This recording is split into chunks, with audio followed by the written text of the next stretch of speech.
If you have pain, numbness, or tingling, it starts in the butt and goes all the way down the leg into the foot. Chances are you have sciatica, but what's causing it? Most people will be led to believe that they have some type of Piriformis Syndrome or Deep Gluteal Syndrome, some problem deep in the butt that's irritating the sciatic nerve.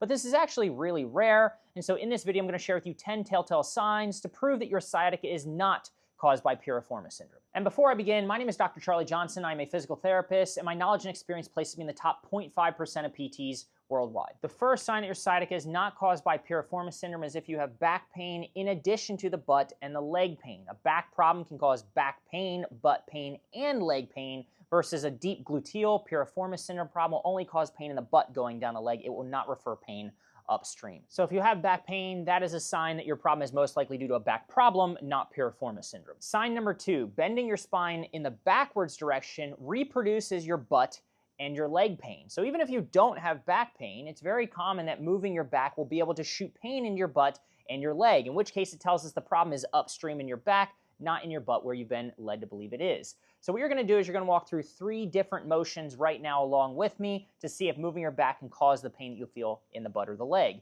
First things first, you're going to put your hands on your hips, feet shoulder width apart, and just bend straight backwards. And again, you're trying to ask yourself as you do this, what happens? Do you feel a pain in the butt? Do you feel pain in the leg? If so, it's a back problem. So the first direction, center back bend, we just did that, but sometimes that's not enough, and we need to check the corners to kind of really highlight the problem. So what I want you to do is twist towards your non-painful side to start. So if she had pain in her left butt, she would twist to the right first, rotate fully to the right, and then bend straight backwards. We call this a rotation, extension, bending backwards test. Now go ahead and rotate towards the painful side fully and standing first. Then once you're rotated, bend straight backwards and see what happens. Oftentimes, because this position maximally closes down on the spaces where the nerves travel in the spine, it will cause you to feel some type of jolt of energy, pain, numbness, and tingling in the butt or down the leg, which again highlights that the problem is in fact in the back, not in the butt. The third sign is if you have what we call a positive cross-straight leg raise, which is a self-movement test which is highly diagnostic of a disc herniation causing sciatica, not Piriformis Syndrome. So we would expect if you have sciatica that straightening the leg, doing what we call a straight leg raise test on the painful side would be painful. But many things can irritate the sciatic nerve. So as you can see here, what she's doing is she started by pulling her toes up, she straightens the leg, and if she truly has sciatica, you will almost always notice that there's restriction in the motion and it causes some type of reproduction of the buttock and leg symptoms. But again, sciatica can be caused by Piriformis Syndrome, a disc problem, and other issues.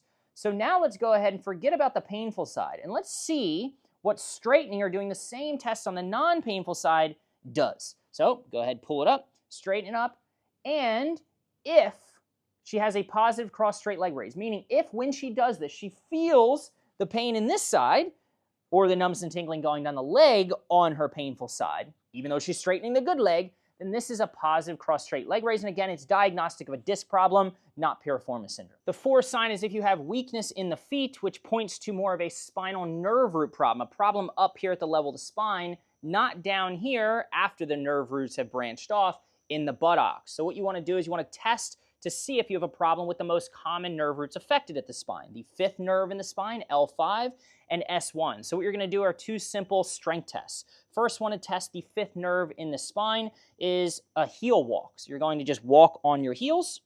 Go ahead and do that. And if you can walk on your heels and you don't have any issues, and this is a sign the L5 wire or nerve root is fine. But let's just say that when you do it, you notice that you've got pain on the left side. This foot slaps on the ground. By the way, you might notice this when you're walking. You might hear a little bit of a slap. So go ahead, try to walk on your heels, and if the foot drops and it's very clear to slap on the ground, then this is again a sign that there's a nerve root problem caused by a back issue, not a piriformis problem.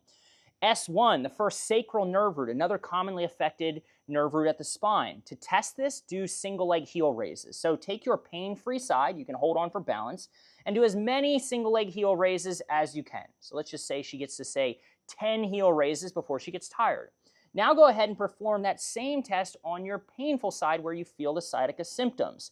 And if you notice, and it's usually very clear that, man, I can barely get my heel off the ground, and there's very clear weakness side to side, then this indicates more of a spinal nerve root compression issue, most likely again by a disc problem or something else in the back, not a problem in your butt. Sign number 5. If stretching your piriformis relieves your symptoms, then this is a sign that piriformis syndrome is not likely causing your sciatica.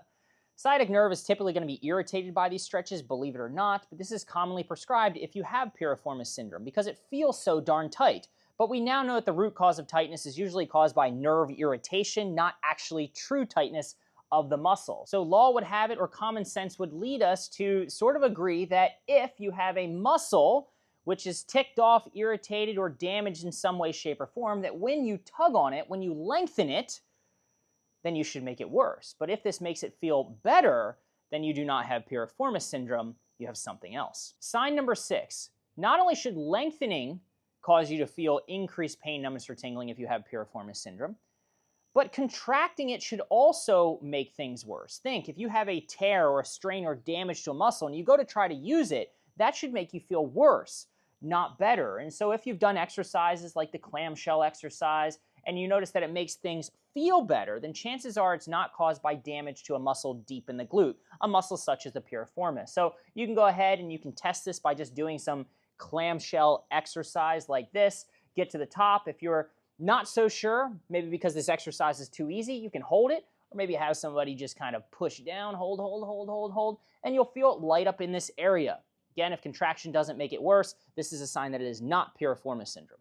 Sign number 7, if you can wiggle the joints in your lower back and they cause you to experience an increase or decrease in your butt, leg pain, numbness, and tingling, sciatica symptoms, then the problem is here, not here. So your piriformis is here. We're not going to touch that. We're going to come up to the lower back. You're going to take your hand like you're trying to deliver a karate chop or something like that. Maybe like you're cutting pizza. I don't know why. That's what I think of when I think of this or when I do this. And so you're going to put your hand right on the level of the belt line or maybe the underwear line.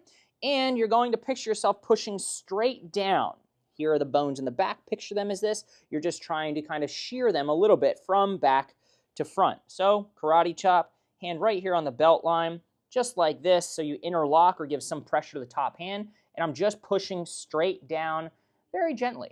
So deliver a mild to moderate pressure, just kind of springing it up and down, and if while you're doing this you feel a change in your symptoms, again, it's a back problem. You can go from that level, you can go up just say half an inch to an inch to the level above, and work your way on up and on down to get a clear idea of if moving the back can change your symptoms in the leg. You can have someone else do this, someone that you trust. Sign number 8, coughing, sneezing, straining increases the pain in your butt and your sciatica stuff down the leg. Now, why would this be a sign that it's not piriformis syndrome? Because when you cough or you sneeze, we know that we don't change the pressure in or about the piriformis muscle or anything in the buttock. Instead, we know that coughing and sneezing increases the pressure within the discs of the spine, not the muscles of the buttocks. This is more of an indication of it being a disc problem, a back problem, not a piriformis or deep glute issue. Sign number 9, if you do not experience an increase in your symptoms when you're sitting, then you do not have piriformis syndrome. The piriformis is a muscle deep in the glute, and any type of sitting will increase the compression on this muscle, which should increase the symptoms. Sign number 10, if stress increases your symptoms and or distraction relieves it, this is a sign that your symptoms are due to what we call central sensitization, sensitivity of the nervous system, the mind, not a problem with your piriformis or your back or some issue in the body. So let's define stress as an elevated state of the nervous system, fight or flight state. This could be due to good or quote unquote bad things that might happen, so a birth, a death, a move, a new job, maybe you got fired, something like that, whereby you notice that that stressful situation is linked to an increase in your pain. If so, not piriformis syndrome, instead, central sensitization. On the flip side, maybe you're somebody who doesn't know a link between stress and symptoms, but you notice that when you're distracted or focused on something else that you enjoy, your symptoms lessen. It's kind of weird, right? If it was a problem with the piriformis, well, the piriformis doesn't know that you went on vacation. It doesn't know that you're out having a good time at a concert or with your girls or with your guys, or it doesn't know that you're playing an instrument that you love. And so pain is a great preoccupier, and it's fueled by attention. If you shift your attention to something else, which you find joyful, and you notice that your symptoms lessen, then again, this is a sign that is more of the mind than it is of the body. Okay, so hopefully these 10 signs were useful and allow you to not go down the path of treating what you think is piriformis syndrome when it might be a back problem and or even a nervous system problem. And so if you found this useful, go ahead and check out my other videos on this topic, which will help you figure out the most likely source of your pain and what you can do to heal things naturally.